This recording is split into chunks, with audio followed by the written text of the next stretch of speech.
looking for African Americans with similar noses or similar facial features. I mean, he is trying to put two and two together. Isn't that just deductive reasoning and good police work?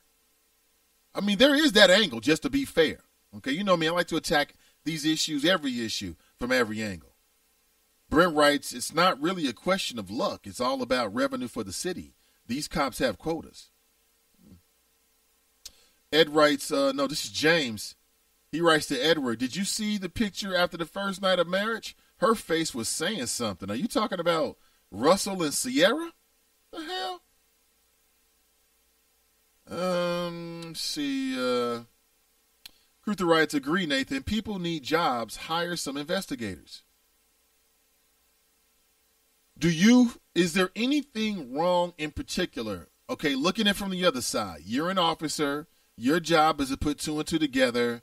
You've been briefed the day before on the fact that there may be some robbery suspects. So that's in your head. Okay?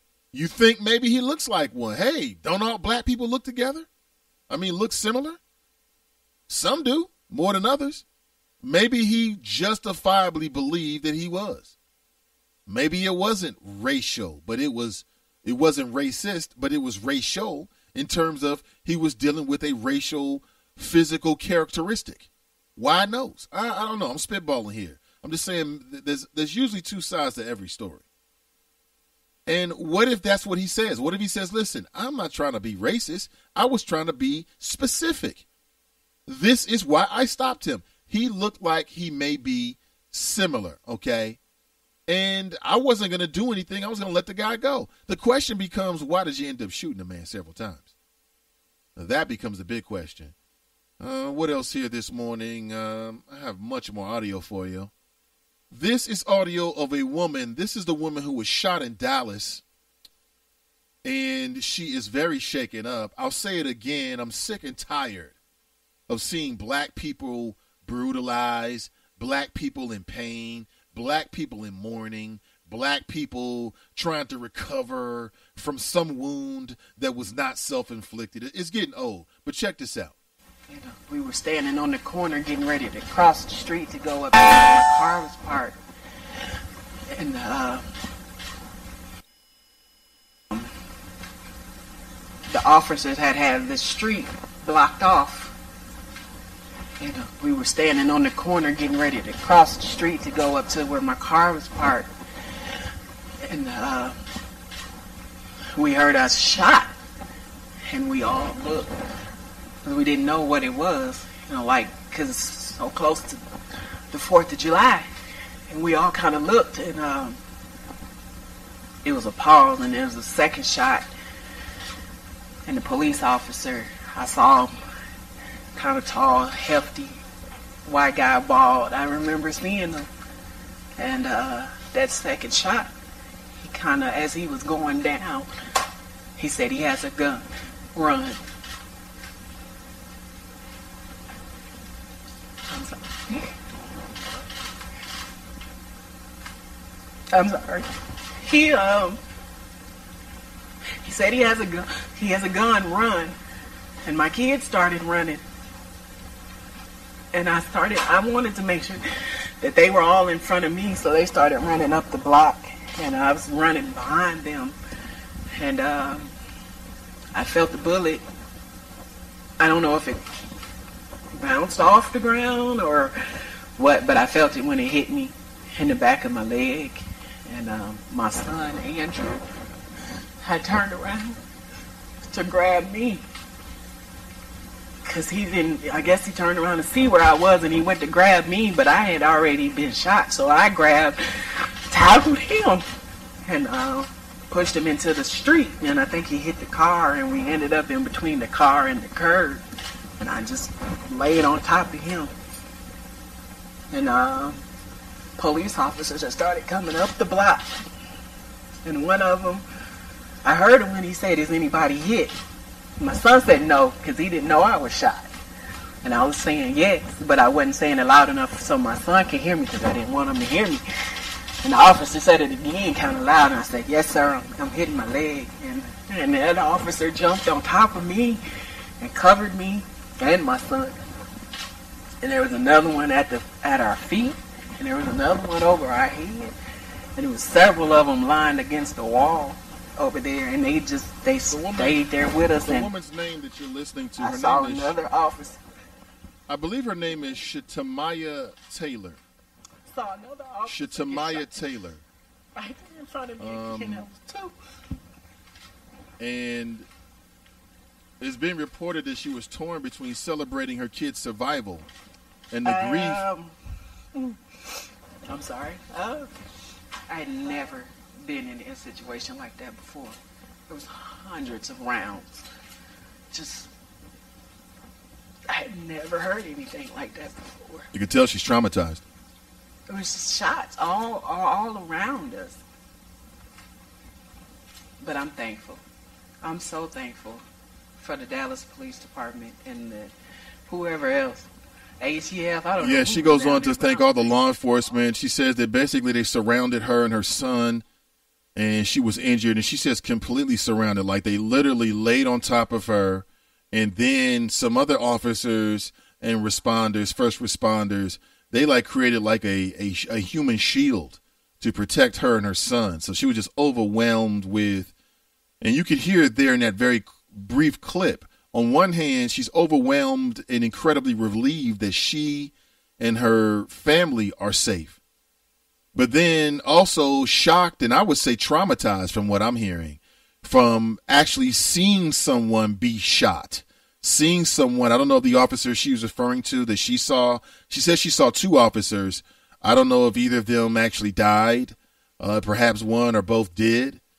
But, you know, for some folks, you never seen that kind of thing. You never know how you're going to react to it till you in that moment. It could scar you. It could change you. And very, very sad. Very, very sad circumstances there. And again, she spent a lot of time. I'm going to play the entire clip, but she spent a lot of time giving a lot of props to the officers who responded. And she felt like if they didn't save her life, they really just showed her and her son a lot of love, basically. A lot of love. And if you like, I can post a link on my Facebook page. You can check it out for yourself. But, again, you just heard the audio there. In the video, I mean, you know, she stops a few times. She gets some tissues. I mean, she's clearly moved by this experience.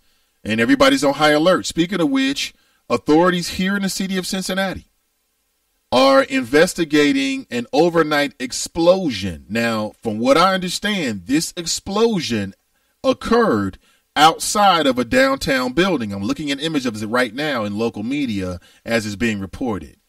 And it looks to me as if the building that they're talking about is the building that houses the offices, many different offices for county government, but also the offices of the Hamilton County prosecutor. Now, that's huge. That is huge. I don't know if this is a prank. I don't know if this is something that has been resolved. What I am telling you that in the early morning here in the city of Cincinnati, that first responders, I'm looking at fire engines, they are on the scene, that they responded a little bit after 1 a.m. And the firefighters were seen examining a sidewalk grate near the front of the doors of the building. The police said that the damage was minimal. Okay, so Hamilton County Prosecutor Joe Dieters, it's no secret. There's a lot of people that don't like the guy. They want him out of office. You got other officers who've been attacked around the country. Okay, not the at the very top of the list is down in Dallas. Okay, so put two and two together. What's that tell you? People are on high alert. People are on high alert. So if you have to go downtown, you're going anywhere near that building, now you know. The building is on East 9th Street, and again, it houses county offices, including the prosecutor's offices. So is this like a prank? It could have been some leftover fireworks. So when was July 4th? I mean, today is the 12th. So July 4th was over a week ago. I'm not making this up. Sunday and just yesterday, there were people, I don't know where they were, okay, and I can hear fireworks exploding and people laughing. Hey, hear them popping off. So there could be some people, some of these grown ass kids running around with the last, I want to save my firecrackers, running around with firecrackers, and you're 50 years old. Will you please grow up? 30 years old, 20 years old, please grow up. So that's what's popping. Like I told you, in Barron County, that's Michigan, 2 court bailiffs were shot dead. 2 court bailiffs were shot and killed by an inmate. And from what's being reported, this inmate was then killed by police. The suspect has been identified as 44-year-old Larry Gordon of Michigan. He was an inmate at the Barron County Jail awaiting a court appearance on several charges. Okay? A county deputy and a civilian were also shot and injured during an altercation around 2:30 p.m. on the courthouse's 3rd floor outside of a holding cell. Somehow he was able to get his hand on a deputy's gun, probably a Gilligan, and the shooter then shot and killed the 2 bailiffs.